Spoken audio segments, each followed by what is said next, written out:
Hello guys! Good morning! For today's video guys ay bibigyan ko kayo ng simpleng tips kung paano hindi maging red ang ating dashboard sa ating FB Reels. By the way guys, bago ko ibigay sa inyo yan, please don't forget to subscribe and push my notification bell para updated ka lagi sa aking mga vlogs.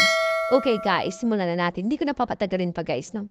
Para lang hindi maging kulay pula ang ating dashboard. Number 1, kailangan marunong kang makipag-engage. Number 2, dapat lagi kang nag-upload ng iyong content, mapa My Day man yan, o Reels man yan, at lagi ka nakikipag-engage sa iyong kapwa content creator. Number 3, guys, kailangan marunong kang makipag-follow to follow din sa iyong mga viewers.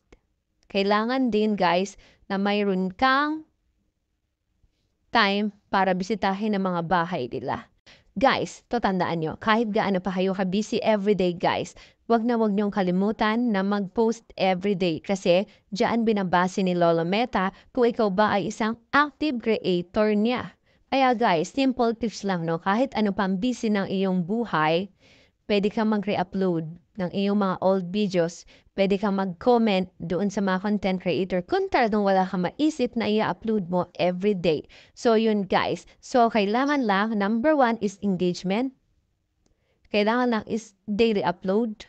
At number 3, kailangan marunong kang mag-follow to follow sa iyong kapwa content creator. At pinaka-importante guys, tapusin mo yung mga content o yung mga videos ng iba pang content creator natin para balikan ka rin nila.